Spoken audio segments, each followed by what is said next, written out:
ما تزوجت وما زوجت الا بوحی من السماء نزل به جبریل، کہ میرے ساتھیوں سنو، اللہ کی قسم میں نے کوئی شادی اپنی مرضی سے نہیں کی، میرے اللہ نے فرمایا یہاں کرو، میں نے کی۔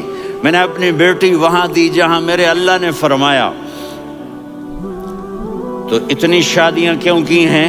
ہمیں گھر کی زندگی سمجھانے کے لیے۔ میری بات غور سے سنو، دنیا کا سب سے بڑا رشتہ خاوند اور بیوی ہے، سب سے مقدس رشتہ ماں باپ ہے، لیکن سب سے بڑا رشتہ خاوند اور بیوی ہے۔ جب یہ ٹوٹ جاتا ہے تو پوری نسل برباد ہو جاتی ہے۔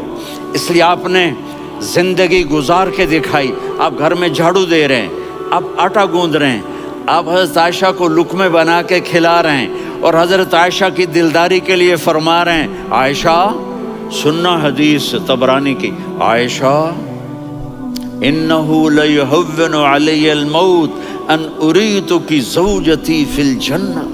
عائشہ مجھے جب سے پتہ چلا ہے نا کہ تو جنت میں میری بیوی ہے تو مجھے تو مرنے کا شوق لگ گیا ہے۔ اللہ کی قسم ہمیں سکھانے کے لیے تھا۔ جس نے اللہ کو دیکھ لیا ہو اسے عورت کی کیا خواہش رہ جاتی ہے۔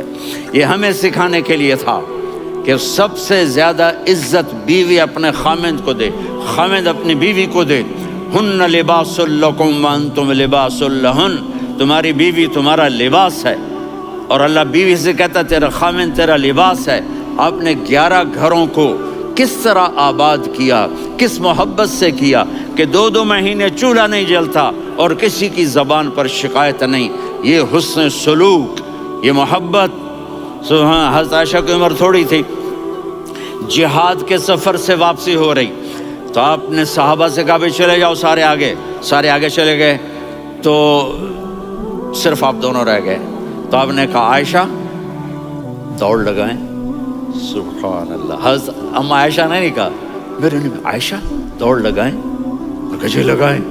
تو کہنے لگے ہم نے دوڑ لگائی، تو کہنے لگے میں آگے نکل گئی، آپ پیچھے رہ گئے۔ چند سال گزرے تو پھر ہم جہاد کے سفر سے آ رہے تھے، تو آپ نے کہا صحابہ سے جاؤ بھی چلے جاؤ آگے، وہ غائب ہو گئے۔ پھر آپ نے کہا عائشہ دوڑ لگائیں، تو میں نے کہا جی لگائیں۔ کون دنوں ذرا میں موٹی ہو گئی تھی، تو جب دوڑ لگی تو میرے نبی آگے نکل گئے، میں پیچھے رہ گئی۔ تو ہم نے کہا ہاذہ بتلک، عائشہ تو میں اب برابر ہو گئے، ایک دوڑ تم نے جیتی، ایک دوڑ میں نے جیتی۔ یہ ہمیں گھر کی زندگی سکھانے کے لیے تھا کہ گھر میں بیوی کے ساتھ کیسا ہونا چاہیے۔